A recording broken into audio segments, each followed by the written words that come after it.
Welcome to Fantasy Baseball Bets and Picks presented by Prize Picks. Once again, JT Hayes, Run Pure Sports. Going to talk about the 6-game slate on Monday night. You know about Prize Picks, right? We've talked about this every week. Somebody talks about it, one of us, almost every day of the week here at the Mayo Media Network. It's very simple.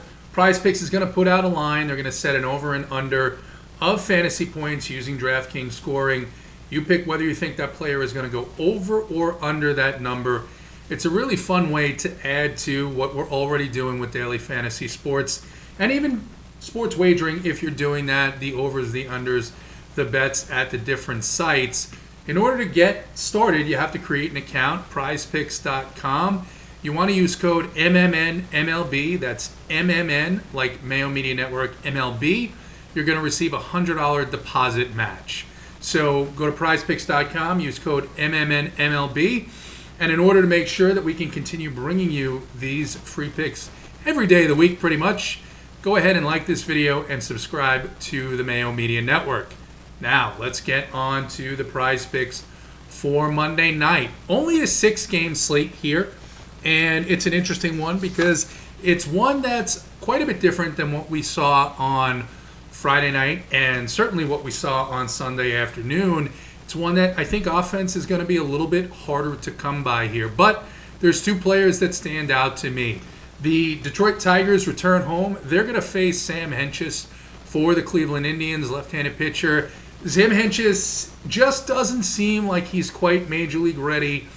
And believe it or not, the Detroit Tigers have come on of late, playing some really good baseball. Honestly, not a surprise. A.J. Hinch, really great manager in Houston, obviously had the issues that forced him away from the game and caused a little bit of turmoil both in Houston and in his life. But no surprise that he's got them playing really well, and the way this roster is constructed, they're playing really well against left-handed pitching in particular. And one guy that stands out to me, a guy who has just been out of his mind with a weighted on-base average of over 400 over the last couple of weeks, is a leadoff hitter. A guy that has bounced around, but honestly may have found something new here in Detroit under A.J. Hinch, and that's Robbie Grossman. The over-under for him is 7 fantasy points. Look, Robbie over the last, not just 2 weeks, maybe the last month, since he's gotten it going, he's not just a guy that gets on base. He could steal bases. He's hit a couple of home runs over the last couple of weeks, and he can get those extra base hits. So 7 fantasy points in a matchup that against Sam Hentges I think is one of the better matchups on this 6-game slate. I'm going to go ahead and take the over with Robbie Grossman and 7 fantasy points. Another matchup I like that I think is going to be no doubt under the radar. This is against a pitcher that has thrown a no-hitter this year. He's been good. He's actually a guy that I wasn't particularly a believer in his talent, but certainly he's just started the year off so well. But he's going into Minnesota to face the Twins. Twins haven't been playing well at all, but one thing they do, and they're built to do, is do well against left-handed pitching. And so John Means heading into Minnesota. Josh Donaldson off to a little bit of a rough start here. Injured. He's battled injuries over the course of the last several years. I think the year he spent in Atlanta was maybe, even though he was out sometime then, might be the healthiest that he's been over the last several years. But that being said, over-under for Josh Donaldson at 6.5 fantasy points. It's not just John Means, because after him you've got that Baltimore Orioles bullpen. The Orioles are rebuilding. It's, coincidentally or not, the same architects, many of the same architects who built the Houston Astros team that has been so dominant for the last several years is rebuilding the Orioles. But the bullpen is not where they want it to be quite yet, and it just hasn't been very good. In fact, it's been one of the worst in Major League Baseball. So between facing a left-hander, John Means, and getting at least 1 to 2 at-bats, cracks against that Oriole bullpen, give me Josh Donaldson and the over 6.5 fantasy points. That does it for the Prize Picks for Monday night. All right, so last Sunday I came on and I talked and I said, hey, there were no no-hitters this week, so we can move on and talk about other things. But, hey, we're back to talking about no-hitters because there was not one this week. There were 2 no-hitters this week, and we'll start with the first one, Spencer Turnbull in Seattle, 9 innings pitched, 9 strikeouts. This is the second time that Seattle has been no-hit this year. A little bit more on that later. But a really outstanding performance by Spencer Turnbull, another guy who's battled some injuries, was hurt a little bit to start the season, but just one of, obviously, his most dominant performances, not just of his season, but of his career. Really good, seemed to spark the Detroit Tigers. They've gone on and been playing some really good baseball over the last couple of weeks, but outstanding performance from Spencer Turnbull last Tuesday night. The very next night, we get yet another no-hitter, Corey Kluber. That's right, Corey Kluber.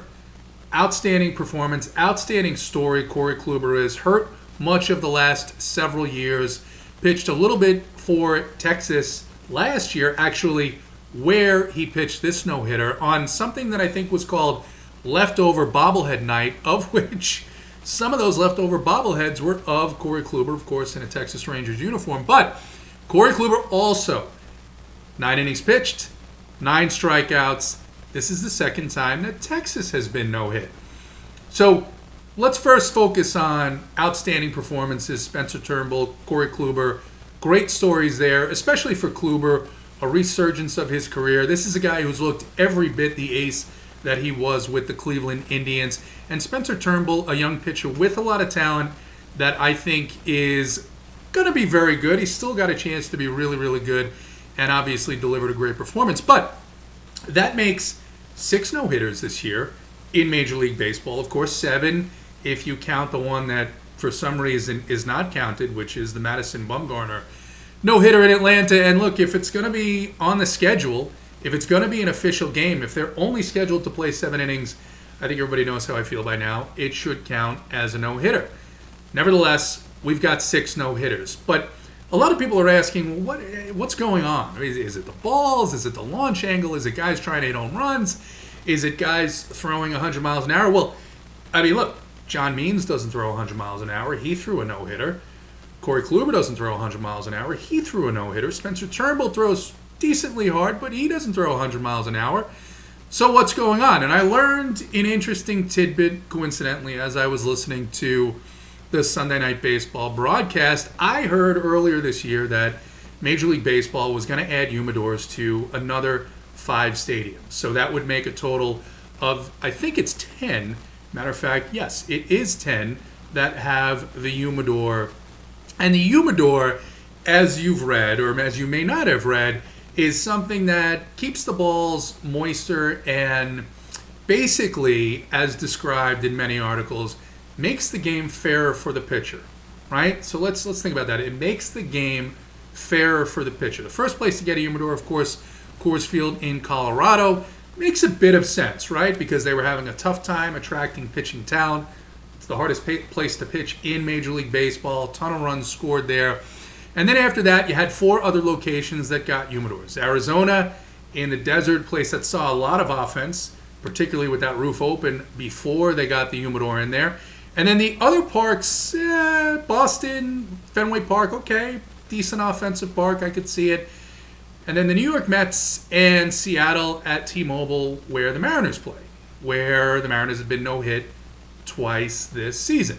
Okay, so what are the 5 new parks? Because earlier on this year, I tried to research this because this is important if you're playing daily fantasy sports. You want to know where offense is going to be suppressed. You want to know where the game is going to be, quote-unquote, fairer for the pitcher, i.e., a little bit less fair for the hitters if we're being honest about this, right? So where are those places? Well, Houston, and again, here's a place that has skewed more towards a pitcher's park for the most part.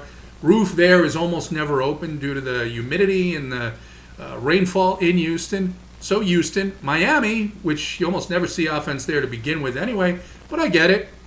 Miami, it's hot and humid if they ever open the roof, which they rarely do. Okay, no problem. St. Louis, okay, that makes a little bit of sense why maybe we're seeing a little bit less offense in St. Louis this year. Toronto, which I'm going to assume, because I don't know 100%, that that's going to be in the Sky Dome and not in Dunedin, because we've seen a ton of offense in Dunedin so far this year. It's a smaller park, hotter weather. And the 5th place in Texas, in Globe Life Field, a place that because, again, hot temperatures, rainstorms, thunderstorms, you don't see the roof open all that often anyway, has a tendency to suppress offense as it is. So, now, we have 10 parks that have humidors that we know of. That's as of right now that I know of. And we have 6, I count 7, no-hitters this year. So, you've got Musgrove and Kluber in Texas, humidor. You've got John Means and Spencer Turnbull just this past week in Seattle, humidor. You've got Carlos Rodon in Chicago on a night where it was 45 degrees. So cold weather is something that suppresses offense normally, not discounting his performance by any means. And then you've got Madison Bumgarner, who pitched a no-hitter that doesn't count, according to Major League Baseball, in Atlanta in a doubleheader, a 7-inning doubleheader. Now, I was all for the 7-inning doubleheaders last year because you needed to get those games in, you needed to protect players, you needed to make sure that you could get the testing, and with players missing games because of protocols, it just made a ton of sense. Kept it for this year. It's unintentional, but the other thing that suppresses offense is having fewer innings. So you have a 7-inning no-hitter, and then Wade Miley against the Cleveland Indians. Can't help you there. Really good performance. Now, this doesn't take anything away, again, from these performances, but the fact that 4 of 6 no-hitters this year have occurred in parks with humidors is worth noting. And just as Major League Baseball talks about the Atlantic League going to experiment with moving the pitcher's mound back a foot because they want to have more offense, right? So they want to have more offense. Look, that's a symbolic gesture that's going absolutely nowhere. But here's the thing. You want to have more offense? Dump the humidors and stop manipulating the baseballs. Outside of that, a lot of things other than no-hitters and baseballs and talking about suppressed offense happened this week. Actually, a ton of offense on Friday night, a ton of offense on Sunday afternoon, and a couple of really interesting stories. Look, Tony La Russa has been in the news this week. Tony La Russa, it kind of made news. It didn't kind of make news. It made a lot of news when the Chicago White Sox hired Tony. A lot of people questioned the move, but with the White Sox doing well, I think they're still in first place as of right now in the American League Central. It's a little bit harder, but he took some heat because Yermin Mercedes, who's been one of the most exciting rookies in baseball this year to watch, Yermin Mercedes hit a 3-0 pitch long out of the park off a position player in a blowout win. And Tony went out and said, look, that's not how this game should be played. I'm just going to stop right there. Obviously, the Twins threw at him the next day.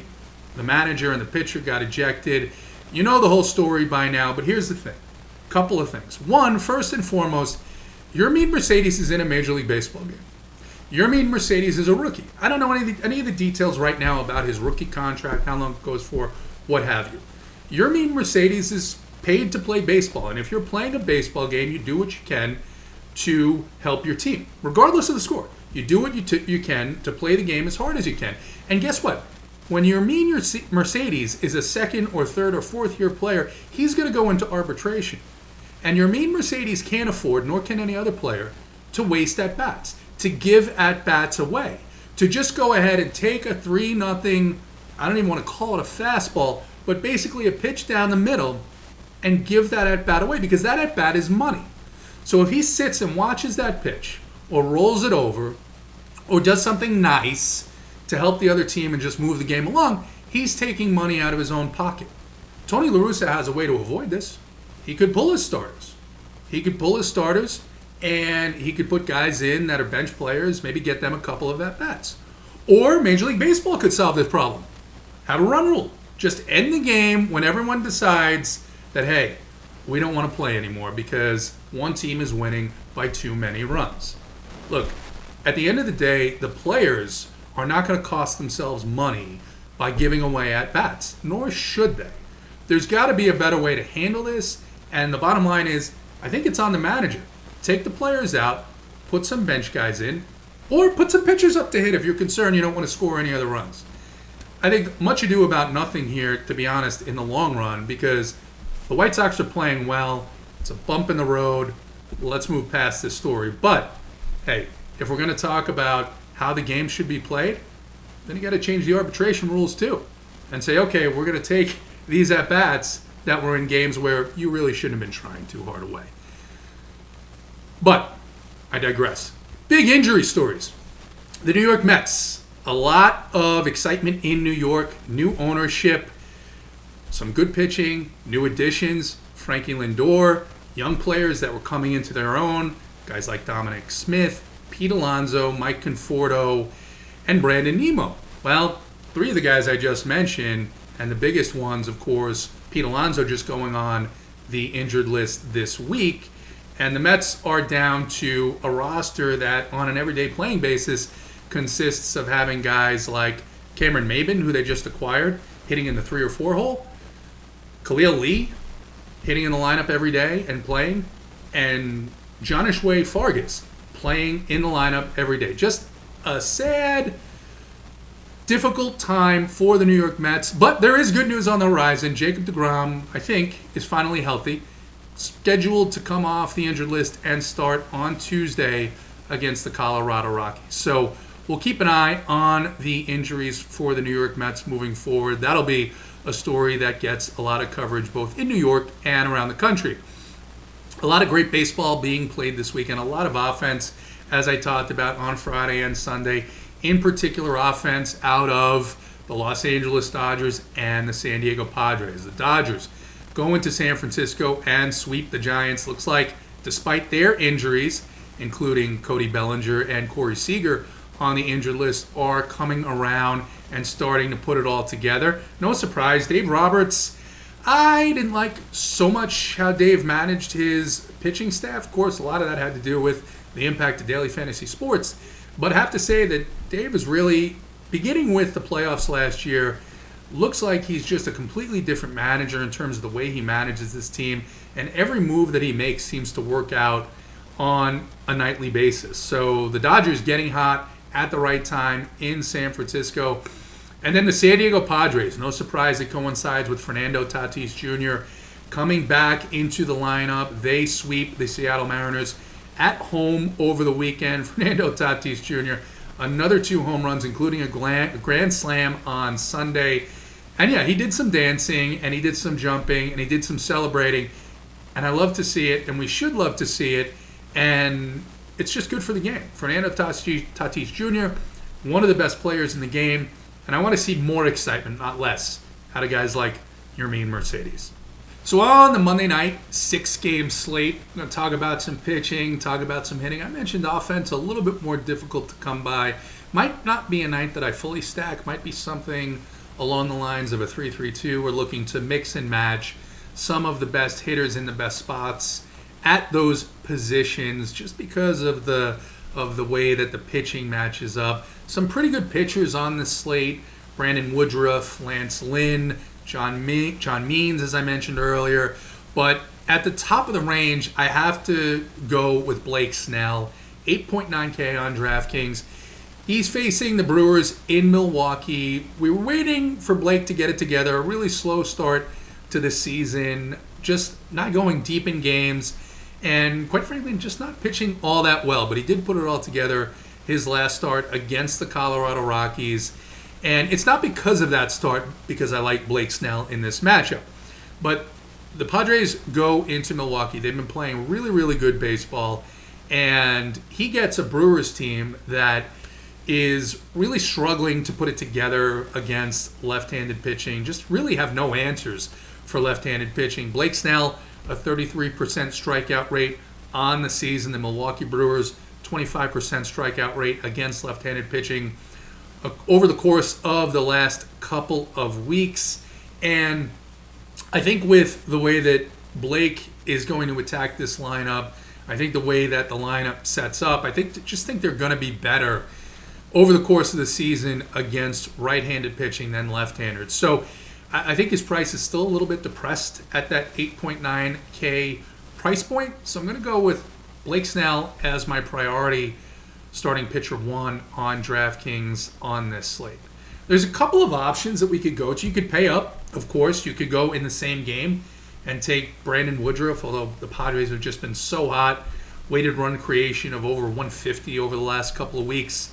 don't know if it's a spot that I want to pay nearly $11K for Brandon Woodruff. As good as he is, just seems like maybe this Padres team is going to be able to string together a few runs, and that's really all it takes to cause that price point to not be met. You've got Lance Lynn, who's in a pretty decent matchup against the St. Louis Cardinals. But if we're looking to pay down, I think there's maybe 2 or 3 options. But the one that I'm going to pick for this slate is one that I don't think a lot of people are going to pick. I'm going to play a guy who I think can do well, and also a guy that I don't think is going to get a lot of ownership, at least as of right now. And that is Austin Gomber. That you didn't expect me to say that name. But the Rockies and Austin Gomber go into New York to take on the Mets that I talked about, who have been just hammered by injuries and playing what is the top of the order, certainly major league caliber players, but that 5 through 9 is really more of a AA, AAA lineup. Austin Gomber on the course of the year, much better than anybody expected him to be, including in Colorado, even though this game is in Citi Field in New York. Austin Gomber with a 24% strikeout rate. The Mets, over the course of the last week, a 26% strikeout rate against left-handed pitching. And hey, guess what? Austin Gomber pitches in Citi Field, which is a humidor park. It's not just a pitcher's park. It's a humidor park. So let's call it that. So that's my starting pitcher 2 as of right now. Again, I could change my mind. Anything could change over the course of the next, 12 to 18 hours before lock, which is why you should visit Run Pure Sports and join. Use code RPSHeater25 to become a member. Get 25% off of your first month's payment.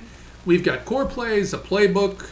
We've got a Discord. We've got all sorts of great minds about Major League Baseball and all sports to help you no matter what you play. So runpuresports.com. Just in case, I'm not going to stick with Austin Gomber as my starting pitcher 2 on DraftKings for this slate. Offenses, I think, like I said, I don't know if I'm going to full stack here just yet. It's Monday night. All of these teams traveled. Offense seems to be a little bit depressed, even more so than normal in the humidor parks on Monday night. But there's a couple of spots that I like, and I'm going to start with the Minnesota Twins against John Means. Look, I think John Means is a really good pitcher. I do. But I'm going to pick out a couple of guys in this lineup that I think can do well in this matchup, and certainly John Means has a pretty poor bullpen behind him. And the Minnesota Twins, over the course of the last couple of weeks, a weighted run creation against left-handed pitchers of 126. So they're seeing the ball well against left-handed pitchers, and there's 2 guys in particular that I think can take advantage of this matchup. One of the hottest hitters on the planet right now finally awakened over the weekend, over the last 4 to 5 days. Miguel Sano, 4.5K on DraftKings. Think he can certainly have success against John Means and the bullpen in this matchup.